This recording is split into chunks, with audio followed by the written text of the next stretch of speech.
Mensagem do Pequeno Morto. Francisco Cândido Xavier. Pelo espírito Neio Lúcio. Mensagem. Carlos é um rapazinho de seus 14 anos, que a morte arrebatou muito cedo à esfera física. Recentemente internado em nossos cursos de reajustamento psíquico e preparação espiritual, revelou, desde a primeira hora, notável aplicação ao estudo e ao esforço renovador. Dentre as preocupações mais fortes que lhe caracterizam o espírito, destaca-se o propósito de algo enviar ao irmão de nome Dirceu, inesquecido e afetuoso companheiro do teto familiar. Para isso, escreveu a mensagem que oferecemos ao jovem leitor, através da qual nosso dedicado amiguinho buscou descrever as paisagens e as emoções novas que experimentou logo após a morte do corpo físico. É um trabalho simples, em que o coração juvenil fala mais alto que o raciocínio propriamente humano e que, por isso mesmo, não deveria circunscrever-se ao campo exclusivo do destinatário.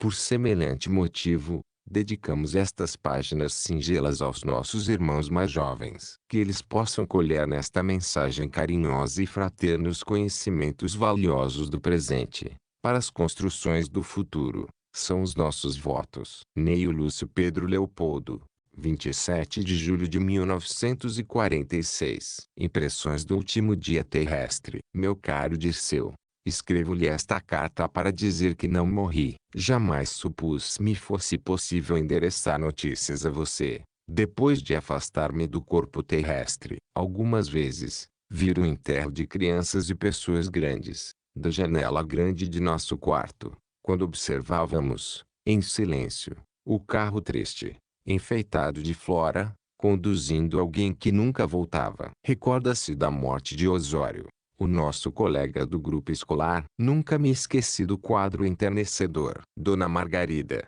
a mãezinha em lágrimas, conduziu-nos a vê-lo. Osório, brincalhão e bondoso, estava mudo e gelado. Parecia dormir, imóvel sob um montão de rosas e saudades. Quando ouvi dizer que ele jamais voltaria, meu coração bateu forte e empalideci. Nosso velho Tomás, o porteiro da escola que assistia à cena, percebeu o que se passava e afastou-me depressa. Nesse dia, não comi e passei a noite assustado. Atormentei o papai com toda a espécie de perguntas sobre a morte e arrepiava-me todo, recebendo-lhe as respostas. Por fim, ele reconheceu a minha inquietação e aconselhou-me a evitar o assunto. Muito tempo passou, mas a experiência ficou guardada no meu coração. Foi por isso, talvez, que fiquei, durante o período de minha enfermidade, impaciente e aflito. E, para falar francamente a você, tive medo, muito medo, ao perceber que tudo ia acabar-se, pois sempre ouviria dizer que a morte do corpo é o fim de todas as coisas. Agora, porém, posso afirmar que isso não é verdade. Lembra-se do último dia que passei em casa? Mamãe chorava tanto. Papai, muito sério, ia de um lado para outro, na sala contígua ao nosso quarto. O doutor Martinho, nosso bom amigo, segurava minhas mãos, e você, Dirceu, sentado na poltrona de vovó, olhava-me ansioso e entristecido. Quis falar, mas não pude. Estava cansado sem saber o motivo. Faltava-me o ar, como se eu fosse um peixe fora d'água. Esforçava-me para dizer alguma coisa, pelo menos para tranquilizar a mamãe. Entretanto, havia um peso enorme, oprimindo-me a garganta e a boca. Foi então que parei meu olhar em seus olhos e chorei muito, com receio de ficar mudo e gelado como Osório, e partir para nunca mais regressar. Não consegui mover os lábios, mas, em pensamento, rezei as orações que mamãe me ensinara. Lembrei-me de Deus e esperei o sono com indizível angústia. Queria dormir, dormir muito. No entanto, era tão grande o meu temor de dormir sem acordar, que, se eu pudesse, teria gritado intensamente, com toda a força de meus pulmões, pedindo ao doutor Martinho que não me deixasse morrer. Tia Eunice, em vão procurava no rosto de vocês uma expressão de tranquilidade e bom ânimo. Daria tudo para que sorrissem, desfazendo-me o pavor. Entretanto, estavam todos consternados, chorosos. Esperei que o doutor Martinho me encorajasse, assegurando que tudo se resumia numa crise passageira. Mas nosso bondoso médico examinava meu pulso, sem disfarçar a tristeza que lhe dominava a alma. Em razão disso, o medo de morrer cresceu muito mais fortemente em meu espírito. Quando tudo me parecia irremediável, eis que alguma coisa sucedeu, chamando minha atenção. Leve ruído despertara minha curiosidade. Desviei meu olhar para a porta de entrada e reparei que aí surgiam,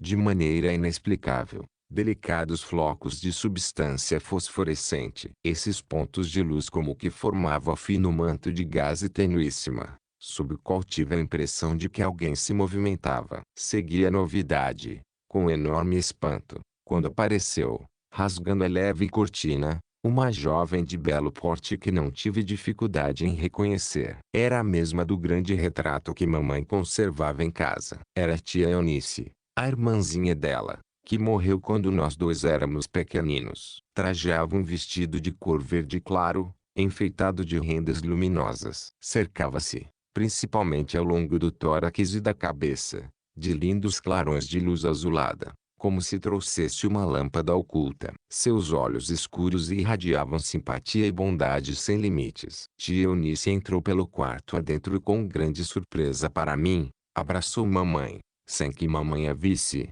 e, depois, sentou-se ao meu lado, dizendo: "Então, Carlinhos, você é tão valente, está medroso agora. Se fosse noutra ocasião, penso que não me comportaria bem, porque sempre ouvira dizer que os mortos são fantasmas e nossa tia já era morta." Achava-me, porém, tão aflito que experimentei grande consolação com as palavras encorajadoras que me dirigia. Necessitava de alguém que me reanimasse. Reparava o nervosismo do papai, as lágrimas da mamãe, a tristeza e o abatimento do Dr. Martinho, ao meu lado, e concluí que as boas disposições dela eram providenciais para mim. Em verdade, nos bons tempos de saúde, ouvira estranhas histórias de assombrações do outro mundo, que me deixavam impressionado, sem sono, mas tia Eunice não podia inspirar medo a ninguém. Estava linda e risonha, enchendo-me de confiança e otimismo. Senti-me,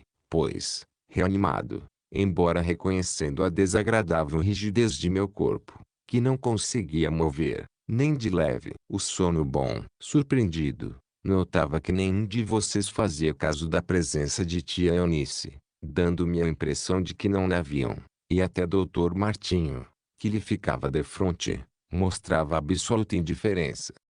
Ela, contudo, não estava menos satisfeita por isso. Após acomodar-se à cabeceira, nossa tia pousou a mão macia sobre a minha cabeça e grande alívio me banhou o coração. Tive a ideia de que raios de sol me penetravam o corpo em desalento. Não pude conversar como desejava, mas não consegui pensar mais claramente. Desviei a atenção que concentrava na garganta dolida e raciocinei sem maior aflição. Estaria menos mal. A morte permaneceria rondando-me o leito. Que aconteceria nos próximos minutos? Quis endereçar algumas perguntas à tia Eunice, explicando-lhe, ao mesmo tempo, que sentia imenso receio de morrer.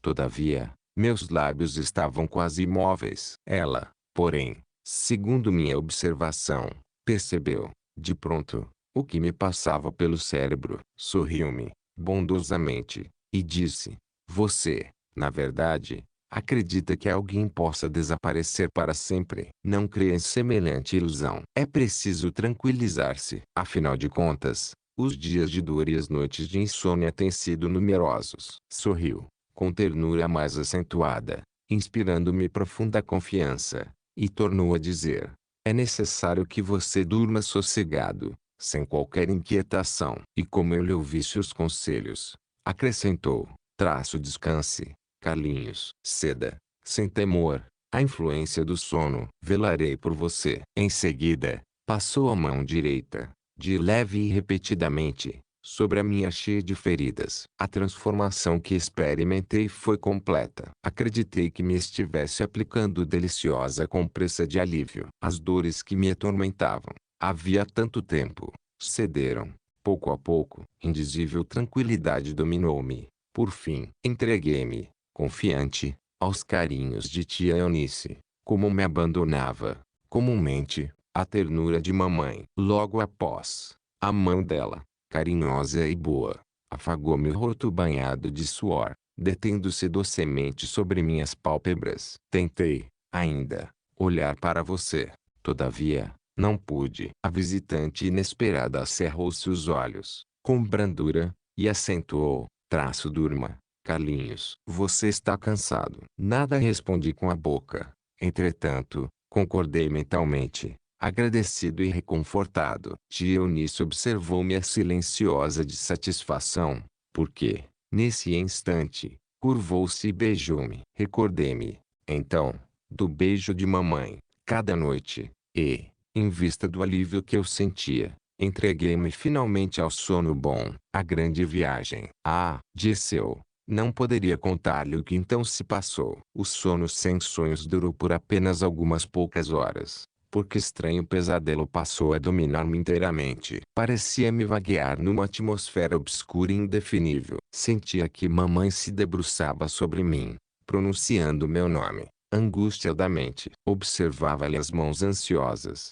tateando-me o rosto e os cabelos. Ouvia-lhe os gritos de dor, mas debalde procurava acordar e tomar conta de mim próprio. Sofri muito em semelhantes momentos de incerteza e aflição. Valeu-me tia Eunice, que me amparava cuidadosamente. Pouco a pouco, ao mesmo tempo em que me sentia enlaçado nos chamamentos de mamãe, tive a ideia de que uma força superior me arrastava da cama. Devagarinho compreendi que me encontrava agarrado a substâncias pegajosas, como o passarinho preso ao visgo. Notei, todavia, que alguém me libertava, despojando-me de um fardo, como acontece ao desfazer-nos da roupa comum. Desde então, apesar de prosseguir na mesma atmosfera de sonho, não mais senti as mãos de mamãe, mas somente as de tia Eunice, que me aconchegou ao coração. Vamos, Carlinhos, ouvia, distintamente. Retiramo-nos para a porta de saída. Nossa tia pareceu-me bastante interessada em afastar-se comigo, apressadamente. Lá fora, o luar deslumbrava. Respirei o ar perfumado e fresco da noite, como quem recebe a verdadeira benção celestial. Haviam decorrido tantos dias que eu me esforçava sem melhoras. Tia Eunice carregava-me nos braços, carinhosamente, como se eu fora pequenina criança. Contudo, embora não conseguisse coordenar meus pensamentos com exatidão, espantei-me ao reconhecer que nos afastávamos do solo. Embalado pela carícia do vento brando, não sabia que mais admirar, se a melhora que sobreviera, de súbito, se a beleza da noite, embalsamada de aroma e maravilhosa de luz. Meu contentamento não tinha limites. Estava fraco, vencido, incapaz de falar alguma coisa, mas sentia-me transportado da terra para uma desta nas estrelas. De quando em quando, tia Eunice pousava em mim os olhos doces e amigos e eu sorria em resposta, contente e agradecido pela benção de respirar sem cansaço e sem dor. Os caminhos aéreos, repletos de luar, surpreendiam meus olhos espantados. Então, as impressões de sonho foram mais nítidas em mim. Estava certo de que tudo não passava de fantasia e de que tornaria a casa, despertando, novamente, no leito habitual. Despertando. Cansado, porém, de interrogações interiores a se repetirem sem resposta, rendi-me aos carinhos de nossa tia e passei a inconsciência completa. Quanto tempo gastei, nesse sono pesado, sem lembranças, não conseguiria responder. Sei somente que despertei, assustado, sem atinar com a situação. Encontrava-me sozinho, encerrado numa câmara muito limpa e inundada de luz. A solidão infundia-me repentina tristeza, entretanto, semelhante impressão era atenuada pela janela aberta, dando passagem a jorros de intensa luz. As paredes mostravam pinturas alegres. Eu, porém, perguntava a mim mesmo se não fora transportado para algum hospital. Ao longe, através da janela de vastas proporções, via a paisagem desdobrar-se. O céu azul radioso parecia mandar-me brisa suave e refrigerante. Examinei, atenciosamente, em torno. O mobiliário era muito diverso. Pelas poltronas acolhedoras e divãs convidativos, concluí que a sala era exclusivamente consagrada ao repouso. Reparei em mim próprio, surpreendido. Teria passado a difteria. O doutor Martinho conseguirá finalmente curar-me. Minha garganta não doía mais. Não fosse a franqueza em que me achava, Quase poderia levantar-me e ensaiar alguns passos. Toquei meus cabelos e meus pés. Que ocorrência me levara a semelhante modificação? Estaria, porventura, em casa? Aquele compartimento, porém, me era totalmente desconhecido. Recordava os últimos quadros que haviam precedido meu grande sono, fortemente admirado. Recordava-me de suas mínimas particularidades. E mamãe, por que não aparecia? Onde estava?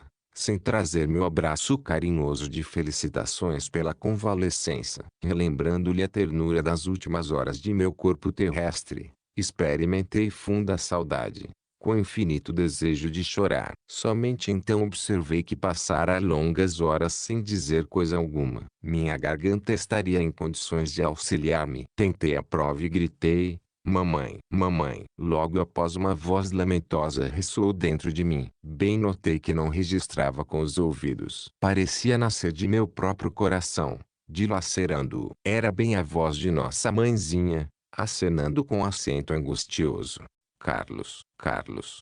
Meu filho, volta, volta.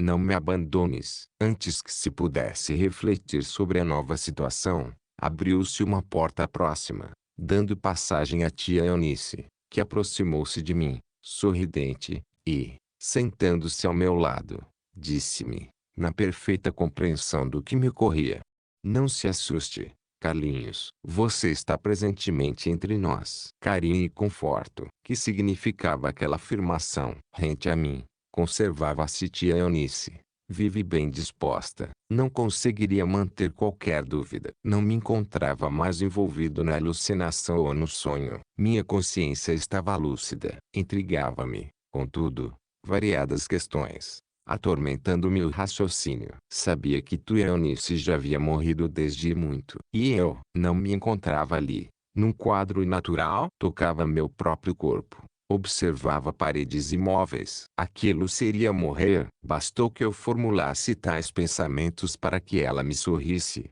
bondosa, acrescentando: sim, Carlinhos, você permanece agora entre nós, os que já passamos pela sombra do túmulo. Francamente, sentia arrepios de medo. As tia Eunice, longe de magoar-se, observou: tolinho, por que se acovardar? Não tema. Tanta serenidade infundiu-me confiança. Contudo, os gritos que eu ouvia perturbavam-me o equilíbrio. Por que motivo escutava as semelhantes vozes da mamãe, ali, onde não tinha razão de ser? Imenso mal-estar apoderou-se de mim. Todas as dores que eu sentia anteriormente regressaram ao meu corpo. Comecei a chorar convulsivamente. Tia Eunice, todavia, compreendeu tudo e, dando mostras de saber o que se passava em meu íntimo, acariciou-me, dizendo: não se assuste, meu filhinho. As vozes que ouve são realmente da mamãe, que ainda não pode compreender a vida. Você ainda se encontra ligado a ela por vigorosos laços de amor, cheio de apego desvairado e violento. Tenha calma e procure distrair-se. Quis obedecer à ordem afetuosa, mas não pude. Aqueles apelos que me pareciam chegar de muito longe e minhas ânsias de rever a mamãe querida eram demasiado fortes para que me sentisse libertado num minuto. Oh, mas era horrível. Os gritos maternos faziam-se mais altos e mais fortes, dentro de mim, à medida que eu cedia ao desejo de tudo recordar. E, com isso, voltaram-se todos os sofrimentos, um a um. A falta de ar. Tive a ideia de que recomeçava também minha longa e dolorosa agonia. Tia Eunice exortou-me a ser forte e pensar na bondade divina, de modo a vencer as pesadas impressões do momento. Mas debalde, após banhar minha fronte em água fresca, apanhada em vaso próximo, acentuou, carinhosamente: não tenha receio. Temos igualmente devorado os médicos por aqui. Já mandamos buscar um facultativo para atender-nos. Aflito e desalentado,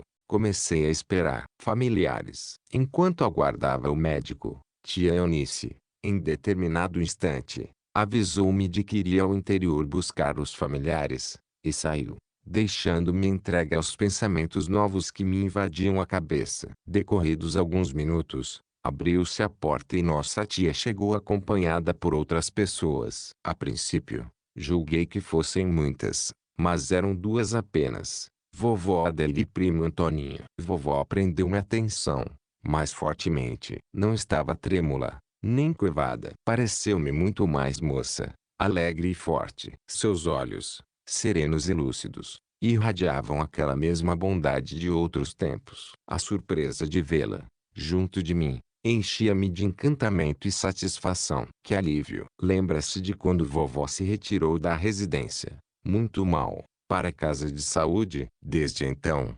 jamais a vimos. Mamãe anunciou-nos então a morte da Santa Velhinha, sem permitir que a seguíssemos, na grande viagem que a levou a efeito para a derradeira visita. Frequentemente, ambos comentávamos as grandes saudades que nos deixara a vovó. Ela sempre nos assistira com excessiva ternura. Dominava-nos com amor e bondade. Perdoava-nos todas as faltas. Poderá você aliviar a alegria que senti, vendo-a aproximar-se. Ao lado dela, estava Antoninho, que reconheci, de pronto. Nosso primo havia igualmente morrido, em hospital distante de nós. Pousou os olhos afetuosos e doces em mim, tranquilizando-me o coração. Verdadeira torrente de perguntas atravessa o meu cérebro naqueles momentos rápidos. Muitas vezes ouvira dizer, aí na terra, que após a morte do corpo seríamos conduzidos ao céu ou ao inferno. O que eu via, porém, era a continuação da paisagem familiar,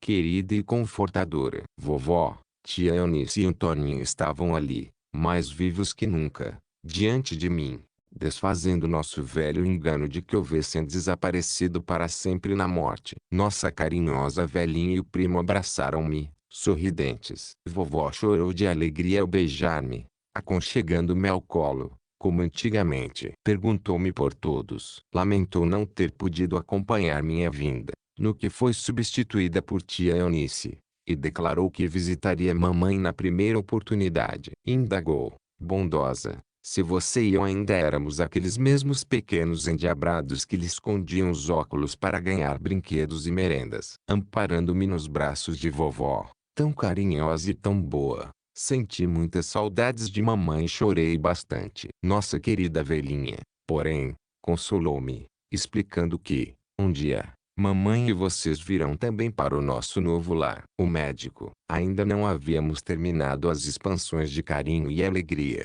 No reencontro, quando o médico esperado chegou, tia Eunice foi recebê-lo e trouxe-o à câmara. Bem-humorado e bem disposto, ele distribuiu saudações com muita alegria. Examinou-me atenciosamente, aplicou-me raios de luz, acionando o pequenino aparelho que não sei descrever, e, em seguida, passou-me a mão direita, em silêncio, muitas vezes, sobre o peito e a cabeça, observando eu que seus dedos se desprendiam faíscas de luz azulada e brilhante. Terminadas essas operações, levadas a efeito diante de todos os nossos, entrou a conversar, satisfeito e otimista, dando-me a impressão de que se achava muito mais preocupado em dar-me ideias novas que remédios. Não me perguntou pelo clínico que me tratava em casa, não se interessou visivelmente por minha garganta dolorida, nem fez qualquer indagação que me pudesse transportar o pensamento para a situação passada. Com habilidade,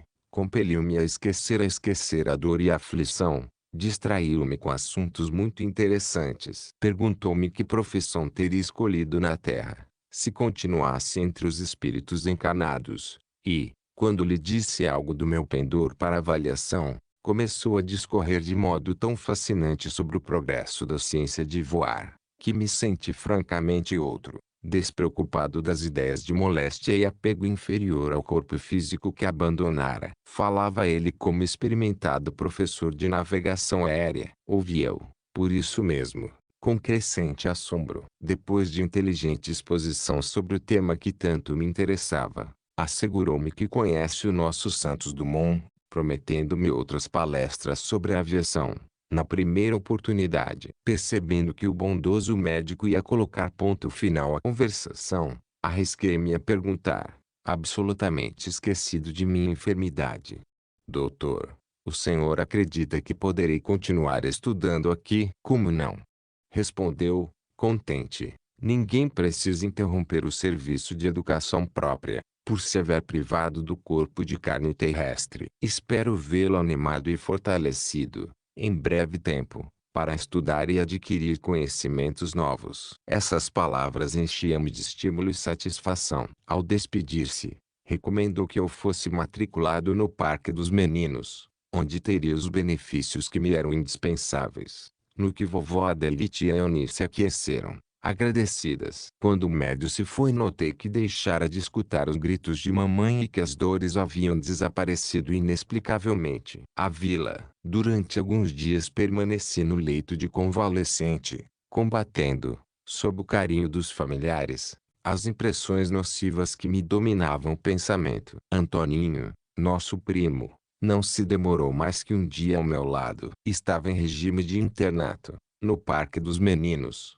e não devia adiar o regresso aos estudos. O médico, porém, visitou-me todos os dias, no espaço de 2 semanas, até que me retirei do quarto, melhorado e bem disposto, apesar de enfraquecido. Vovó Adélia e tia Eunice, visivelmente satisfeitas, acompanharam-me ao exterior, amparando-me nos primeiros passos. Oh, que alegria! Só então percebi que ambas residem numa casa deliciosa e confortável. Após atravessar pequeno corredor, cheguei à espaçosa sala, bem mobiliada, parando, admirado, na porta cheia de luz, que comunicava com o exterior. Novo mundo descortinava-se à minha vista. A paisagem ambiente era bela e prodigiosa. Bonitas casas, semelhantes de algum modo às nossas, apesar de serem muito mais lindas, alinhavam-se, de espaço a espaço, com graça e encanto. Todas elas cercavam-se de pequenos ou grandes jardins, ligados ao fundo por arvoredo agradável aos olhos. Concluí que os vegetais frutíferos mereciam, em toda parte, o mesmo carinho dispensado a flores. Bandos de aves, de penugem brilhante, vagueavam alegremente nos ares. Na atmosfera pairava uma tranquilidade que não tive ensejo de conhecer na terra. Respirei, a longos sorvos, o ar puro e leve. A residência de vovó Adélia está rodeada de flores diversas, predominando as de cor avermelhada, o que empresta ao jardim um aspecto de permanente alegria. Disse vovó que tia Eunice foi organizadora da plantação, fazendo a escolha das flores cultivadas. Você, naturalmente, desejaria saber se são iguais às que possuímos na terra. Sim, muitas parecem com as rosas, cravos e miosotes que aí deixei, mas grande parte mostra diferenças, que não me será possível descrever. Entre o jardim e o pomar da casa da vovó, por exemplo, há 2 caramanchões, cobertos com uma trepadeira e cujas sementes eu gostaria de enviar à mamãe. Essa planta delicada projeta caprichos e compridos fios, cobertos de folhas verde escuro, entre as quais desabrocham pequeninas e abundantes coroas de pétalas brancas, pintalgadas de rubro, as quais exalam delicioso aroma. Aliás, os fios de folhas e as flores são tão perfumados e belos que não encontro recursos para comparação. Para ser franco a você, nunca supus houvesse lugar de tamanha beleza, depois da morte. Ante as minhas demonstrações de assombro, esclareceu-me vovó que outras regiões existem, muito mais lindas, onde apenas podem penetrar as almas santificadas que utilizaram todo o tempo da existência terrestre na prática do bem. Notícias. Passando ao compartimento próximo, uma bonita sala de estar, reparei, surpreendido, num retrato de mamãe, de grandes proporções, que, a notar pelas aparências, era guardado ali com imenso carinho. Comoveu-me muitíssimo aquela valiosa lembrança, colocada num dos ângulos da sala. Que saudades enormes transbordaram de meu coração. Abracei-me ao retrato, ansiosamente. Vovó Adélia, contudo, embora tivesse os olhos rasos d'água, dirigiu-me a palavra, com energia adoçada de ternura. Carlos, não se emocione. Recorde sua necessidade de equilíbrio sentimental. Precisamos colaborar com o médico e, para isso, lembramo-nos de sua mãe com alegria. Reprimi a inquietação que parecia invadir-me novamente. Tranquilizei a mim mesmo. Recompus a fisionomia e procurei sorrir, satisfeito. Vovó e tia Eunice sorriram também, apreciando minha boa vontade em obedecer-lhes as recomendações. Apesar de minha inexperiência, ensaiei a modificação do quadro emotivo, perguntando: vovó, A senhora tem visitado mamãe? Sim, sempre posso, esclareceu ela, sorridente, por observar meu propósito de renovação. E acrescentou: lamento apenas que a Linda não possa compreender, por enquanto, as verdades espirituais. Tem, por isso, perdido muito tempo, dando-se a muitas atividades inúteis. Sim, vovó falava com indiscutível acerto. Ah, se todos soubéssemos, aí na terra, como é grande e formosa a vida. Esse pensamento encheu-se de esperança nova. Meus sentimentos ergueram-se mais alto e, abraçando nossa querida avózinha, indaguei: a senhora acredita, vovó, que eu ainda possa ser útil à mamãe? Os olhos de nossa admirável velhinha encheram-se de alegria. Abraçou-me, por sua vez, e exclamou: como não, meu filho? Depende de sua boa vontade, de seu esforço nos serviços de preparação. Quando chegar ao Parque dos Meninos, não procure descanso antes do trabalho e receberá, muito em breve, o júbilo de auxiliar, não apenas a mamãe, mas a muita gente. E levando com a resposta e interessado em saber mais de meu novo ambiente, fiz interrogações quanto ao paradeiro de vovô Antônio e de tio Álvaro, sobre os quais sempre se referia a mamãe com grande estima. Faltava a presença deles naquela casinha cheia de amor. Vovó Adélia, porém, escutou-me e ficou muito triste. Seus olhos estavam cheios de lágrimas que não chegavam a cair. Esperava-lhe os informantes, quando tia Eunice se adiantou e disse: traço Carlinhos, por enquanto você não pode receber os esclarecimentos que deseja. Seu vovô e seu tio ainda não puderam chegar até aqui. Mais tarde, saberá tudo. Ambas, todavia, mostraram-se tão acabrunhadas, que procurei mudar de assunto, recordando o ensino de mamãe de que nunca devemos prosseguir em conversações que sejam desagradáveis a outras pessoas. Creio, porém, que vovô Antônio e tio Álvaro não vão bem. Onde se encontram? Em prece. Na primeira noite que se seguia às minhas melhoras, permaneci em companhia de vovó e tia Eunice, no salão maior da residência. Lindo luar banhava o jardim, lá fora, e a lâmpada de claridade branda, no interior, semelhava-se a enorme pérola em forma de coração. Vovó, que olhava o relógio com atenção, convidou-nos à prece, explicando haver chegado o momento justo. Reunimos-nos em torno de grande mesa, em cujo centro repousava grandioso jarrão com flores vermelhas, quase iguais aos cravos que conhecemos aí. Findos alguns minutos de silêncio, para os quais vovó Adélia me pediu os melhores pensamentos, tia Eunice fez linda oração, em voz alta, rogando a Jesus nos amparasse e esclarecesse como sempre, ajudando-nos a ser dignos da benção do Eterno Pai. Terminada a rogativa, vasto espelho próximo começou, com grande assombro para mim, a iluminar-se de maneira maravilhosa, como se recebesse de zona desconhecida a vigorosa projeção de luz dourada. Em breves momentos, surgia ali a imagem de uma senhora cativante, falando conosco. Vovó e titia passaram a ouvi-la, atentas, enquanto não cabia em mim mesmo de admiração. Vencida a surpresa do primeiro minuto, passei a escutá-la, fascinado pela beleza das lições e dos comentários, cheios de sabedoria, embora não conseguisse penetrar na intimidade de todos os assuntos expostos. Suas disposições de otimismo eram, porém, admiráveis e contagiosas. Falava-nos, através de um aparelho de televisão, como se estivesse em pessoa, a 3 passos de nós, com notável serenidade e excelente expressão de bom ânimo. Além das elucidações valiosas que nos trazia, comentou com mais calor a nossa necessidade de entendimento ante os desígnios superiores,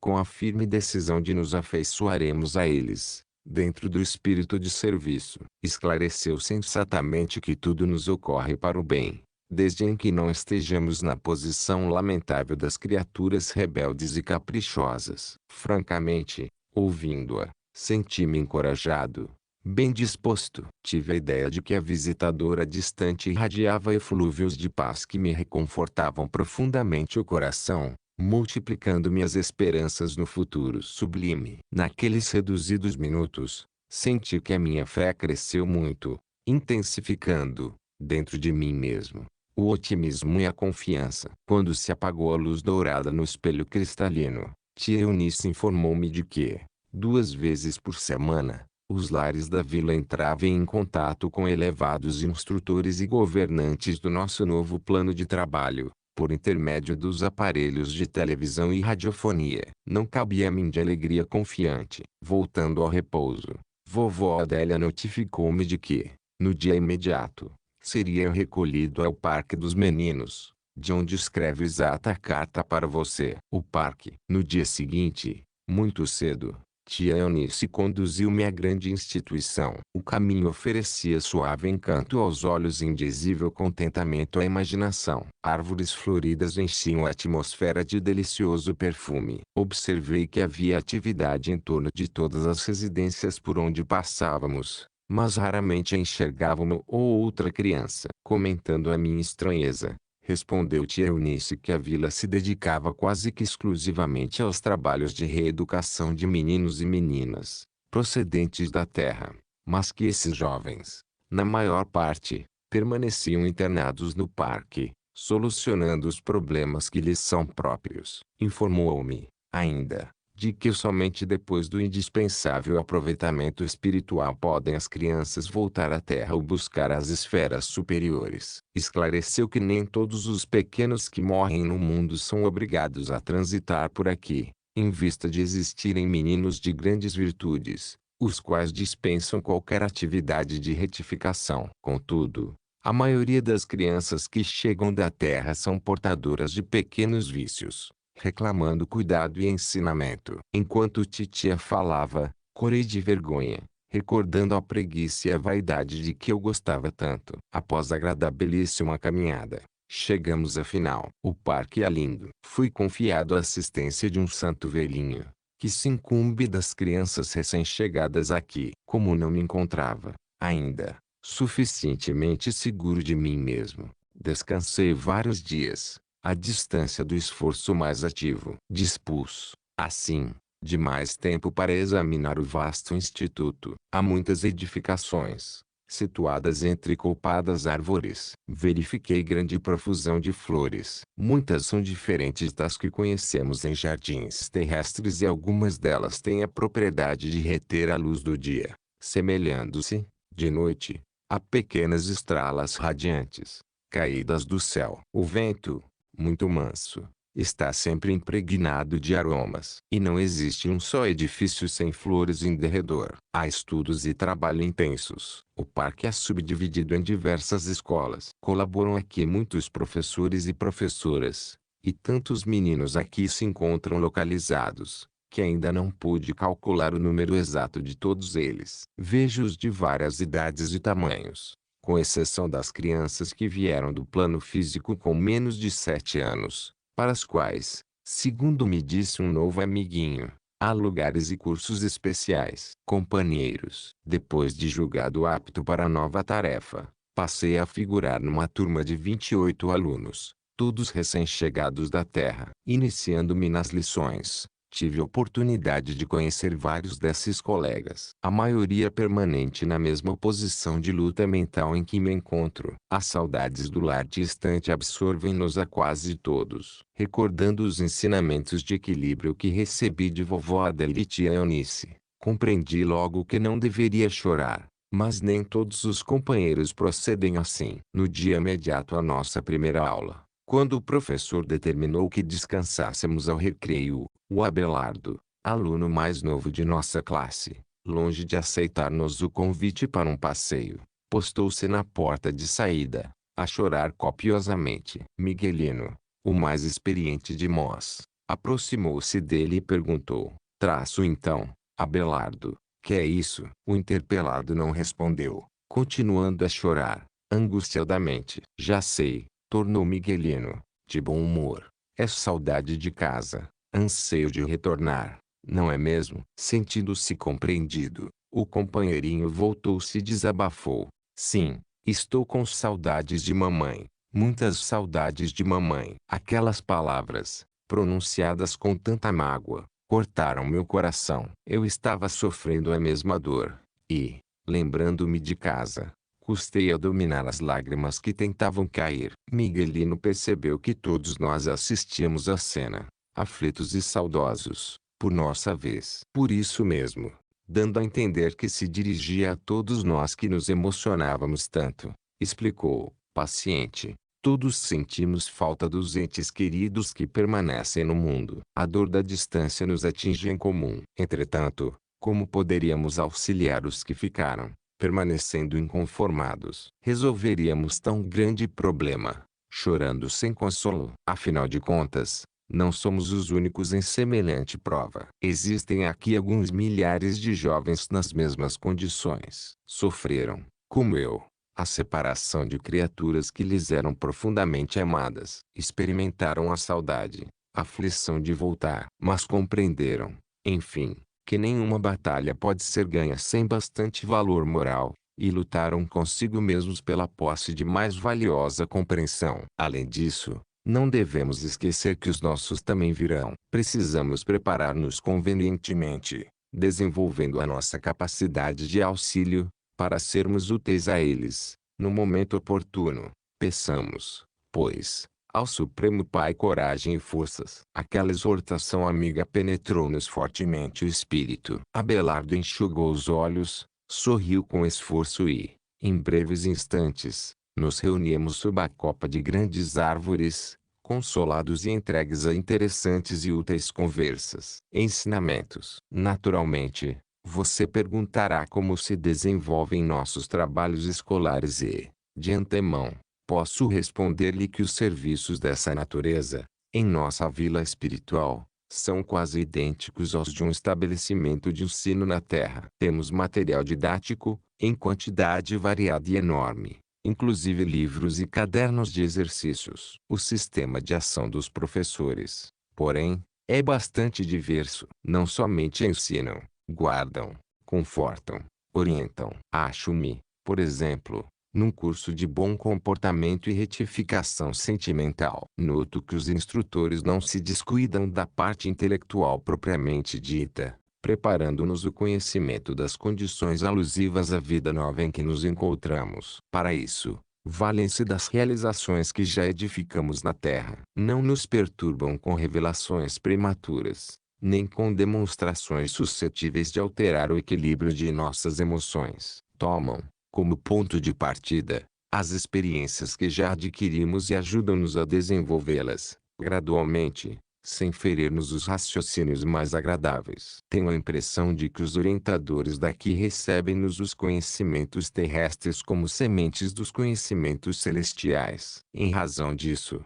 não nos esmagam com a exposição maciça da sabedoria de que são portadores. Cercam-nos de cuidados e carinhos especiais, para que as nossas faculdades superiores germinem e cresçam. O que assombra, porém, e a vigilância paternal que os abnegados orientadores desenvolvem junto de nós, no sentido de despertar em nossas ideias mais elevadas. Nesse propósito, curso de introdução às aulas superiores está cheio de temas relativos à melhoria espiritual que nos compete atingir. Longas horas são aproveitadas no exame atencioso de interrogações como estas: que pensamos acerca do Cristo? Como recebemos os favores da natureza? Que fazemos da vida? Quais os objetivos de nosso esforço pessoal? Que concepção alimentamos, relativamente ao tempo e à oportunidade? Quais são as diretrizes dos nossos pensamentos? Estaremos utilizando para o bem os instrumentos e as possibilidades que o Senhor da vida nos confiou? Semelhantes temas,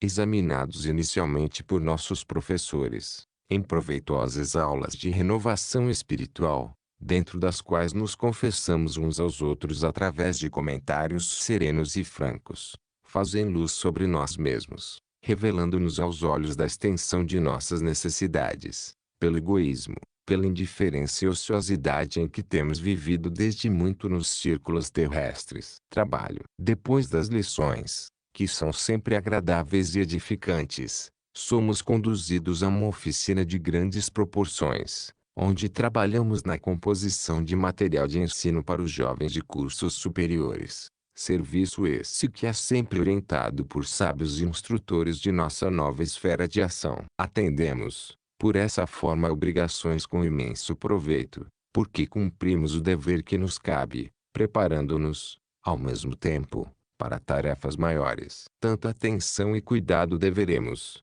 porém, dispensar ao serviço, que Zacarias, um de nossos colegas mais resolutos, resolveu interpelar, respeitosamente, um dos orientadores, indagando: todos trabalham, como nós, depois da morte do corpo. Como não? Respondeu ele sorridente. É que, tornou o companheiro, acanhado, nos ensinaram na terra que, depois da morte, somente encontraríamos o repouso eterno, quando bons, e eterna punição, quando maus. É uma ilusão dos homens, esclareceu generosamente o instrutor, quase sempre interessados em criar artifícios para o engano de si mesmos. A maioria das criaturas encarnadas, nos círculos terrenos, não escondem o desejo vicioso de gozar sem esforço, receber benefícios sem proporcioná-los a outrem e repousar sem servir. Nesse ponto dos esclarecimentos, sorriu bem-humorado e continuou: a propósito de semelhante verdade, a maior parte dos meninos que chegam, até aqui, são sempre portadores de enraizados defeitos. Foram muitíssimo mal habituados em casa. Escravizaram-se ao carinho excessivo. Ausentaram-se das pequenas responsabilidades e deveres que lhes competiam na organização familiar e, ao serem surpreendidos pela morte, sofrem angustiosamente com a readaptação, porque a vida continua, pura e simples, exigindo do serviço, esforço e boa vontade de cada um de nós. Aquelas palavras queimavam minha consciência. Recordei minha situação antiga. Vi-me, de novo, em casa, reclamando a atenção de todos, sem qualquer resolução de ser útil aos outros. Não sei se acontecia o mesmo a outros companheiros de turma, que, atentos, mas desapontados, escutavam as explicações. Sei apenas que experimentei íntima sensação de vergonha. Em seguida ao intervalo havido nas observações, o orientador continuou esclarecendo-nos que só os maus e os indiferentes buscam meios de fugir ao trabalho, que o serviço nos é concedido como verdadeira benção de luz e paz. Por fim, exortou-nos a recordar que Jesus, em criança, trabalhava na carpintaria, preparando peças de madeira, dando-nos o exemplo de correto aproveitamento do tempo infantil, acrescentando, ainda, que se houvéssemos sido educados, quando nos lares terrestres, no espírito de serviço, não teríamos tanta dificuldade de readaptação à vida espiritual. Confesso que estou plenamente de acordo com semelhante ponto de vista. Organização. Achando-se o nosso primo Antoninho no mesmo parque onde me encontro, naturalmente você gostará de ter notícias deles, supondo talvez junto de mim. É verdade que respiramos o ambiente da mesma instituição. No entanto, o grande colégio está dividido em seções muito diversas entre si. Segundo expliquei, faço parte de pequena turma de crianças recém-chegadas daí da terra e Antoninho já veio há mais tempo. Além disso, nosso primo foi um modelo de bondade e obediência. Era bom, dava prazer aos pais, auxiliava os companheiros com alegria. Nunca prendeu os animais e nunca os feriu por maldade. Não perdia tempo com brincadeiras de mau gosto. Dedicava-se à leitura instrutiva e ao trabalho com uma devoção sincera do menino correto e estudioso. De tudo isso fui devidamente informado por um dos professores que nos visitam a classe, ao qual inquiri sobre a diferença entre a minha situação e a de nosso querido amigo. Em vista de minha condição inferior, não posso ir vê-lo, mas Antoninho já conquistou regalias que eu ainda não possuo, e, de vez em quando, vem bondosamente animar-me e consolar-me. Em outras ocasiões, abraçamo-nos na reunião geral do parque, quando todos os meninos e meninas dos cursos superiores e inferiores se encontram, uma vez por semana, no dia consagrado à prece e à fraternidade. Talvez cause surpresa a você o que estou contando, mas nem todas as crianças trabalham e estudam juntas. Temos no enorme parque muitas divisões para os meninos e meninas, em separado, executando-se certa região, a mais elevada de todas, em que uns e outras se localizem em comum, tais os sentimentos sublimes de que são portadores. Quanto à grande maioria de jovens internados no instituto, eles se congregam em agrupamentos maiores ou menores, de acordo com as tendências que os caracterizam. Há meninas e meninos fracos, doentes, ignorantes e instruídos, revelando atraso, inércia ou adiantamento nas expressões evolutivas, havendo, para cada categoria, seção especializada. Minha turma constitui-se de crianças recém-vindas, sem qualquer preparo espiritual e com sérios defeitos para corrigir. Nesse particular, não preciso recordar a você que nunca fui inclinado à disciplina e ao trabalho. Fazia questão de cultivar a preguiça. Gostava dos bolos, do café com leite, das refeições, da bicicleta, de minhas bolas de gude, mas nunca soube o preço, nem o esforço que tudo isso custava à mamãe e ao papai. Hoje, porém, invejo os meninos obedientes e bons, observando-lhes a felicidade quando deles me aproximo nas horas de repouso e oração. Vejo-os sorridentes e venturosos, quando passam junto de mim, sem vaidade ou afetação, e peço a Jesus, com firmeza, me anime a ser trabalhador e perseverante no bem, a fim de que, um dia, possa unir-me a eles, nos grandes e abençoados serviços de elevação espiritual. Consciência. Tenho aprendido aqui muitas lições inesperadas. Jamais pensei que uma criança preguiçosa pudesse fazer tanto mal. Desde que reconheci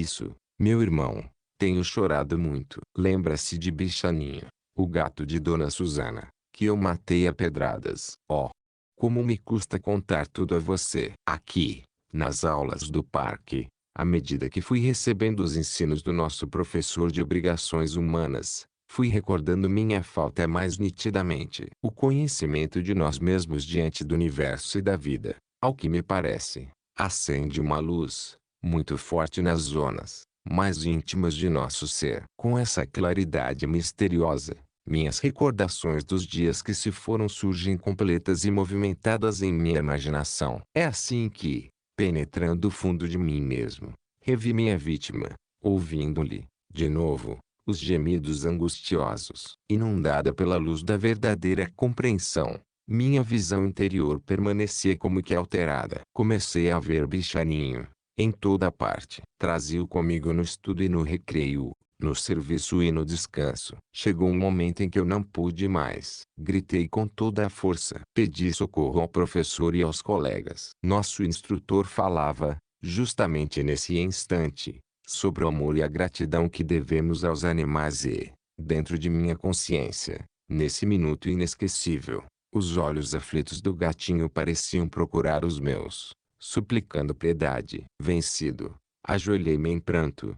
Confessei minha falta grave em alta voz e supliquei ao orientador das lições me afastasse daquele quadro terrível. Voltaram-se para mim os companheiros, assustados, quando cai, gritando. O instrutor, todavia, sorriu, benévolo como sempre, aproximou-se, abraçando-me paternalmente, e disse: já sei o que lhe ocorre, meu filho. Tenha calma e paciência. Você está melhorando, porque já descobre as próprias faltas por si mesmo. Reparei que ele se achava igualmente comovido. Mostrava os olhos rasos d'água. Depois de longa pausa, afagou-me a cabeça e explicou: por que você matou esse gato trabalhador e inocente, sem necessidade? A imagem da vítima está profundamente associada às suas lembranças. Compreendendo que o professor enxergava quanto se achava oculto em minhas recordações, abracei-me a ele e supliquei: meu protetor, meu amigo,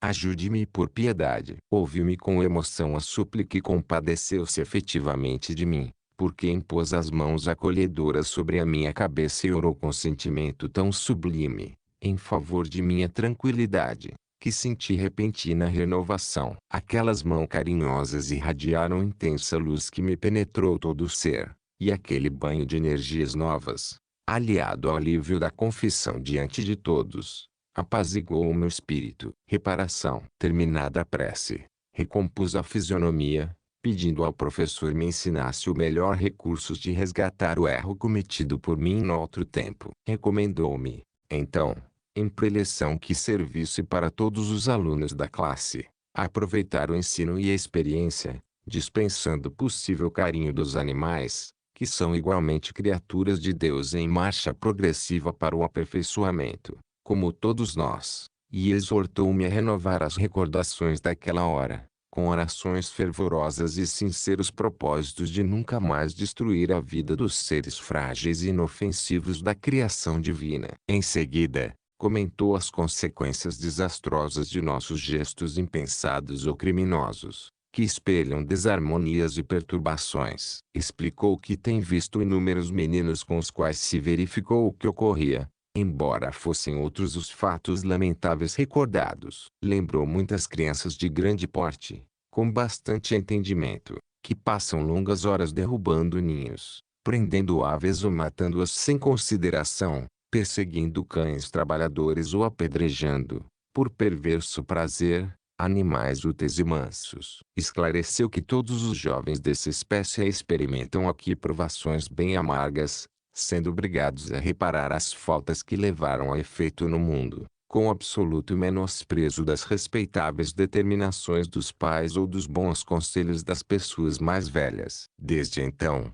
lembro-me de Bichaninho, sinto-lhe, ainda, a imagem dentro de mim. Entretanto, com o poder da prece, meu pensamento tranquilizou-se, voltando ao passado em atitude de sincero arrependimento, pedindo perdão. Humilhei os meus sentimentos caprichosos, dos quais sempre ocultara o lado mau, e, por isso, tenho melhorado. Já não possuo mais ócios e nem horas desaproveitadas. Em todos os instantes consagrados a recreios e diversões, encontro árvores para cuidar e animaizinhos daqui, aos quais posso auxiliar com eficiência e proveito. Eu, que tanto me alegrava vendo as aves perseguidas pelos meninos fortes, hoje me dedico a ajudar pequenos pássaros na construção de ninhos. E observo que, diante da minha atitude interior transformada, todas as pessoas que me cercam como que se transformaram para mim. Recebo olhares afetuosos e agradecidos de toda parte. Os professores e colegas parecem-me mais simpáticos, mais amigos. Notando meu sincero esforço para corrigir-me,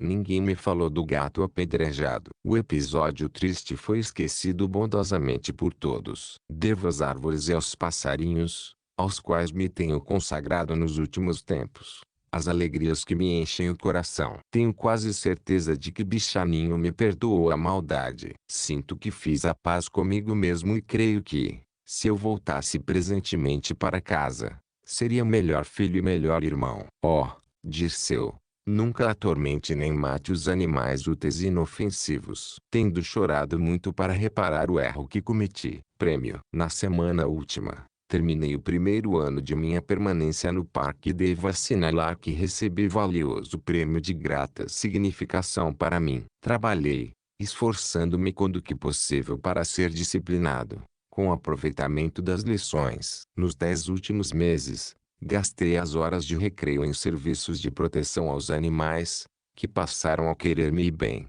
Com amizade e simpatia, realizei estudos espirituais de muita importância para o meu futuro, e participei, algumas vezes, de comissões de auxílio fraternal, enviadas a companheiros de luta. Alegre tranquilidade banhava minha consciência. Muitos meninos de minha classe foram promovidos a curso mais elevado, entre os quais tive o júbilo de ser incluído. Houve uma festa, cheia de alegria e beleza, em que recebi o distintivo da boa vontade, uma linda medalha, esculturada numa substância semelhante à prata e luminosa, apresentando essas duas palavras escritas, em alto relevo, com uma tinta dourada. Nesse dia aventuroso, o professor abraçou-me comovidamente e declarou-me que eu poderia solicitar alguma coisa, alguma concessão nos trabalhos finalistas. No fundo de meu coração, estava o desejo de ir a casa. Queria abraçar mamãe, papai e ver você. Tinha a ideia de que me encontrava distante há muitos anos e,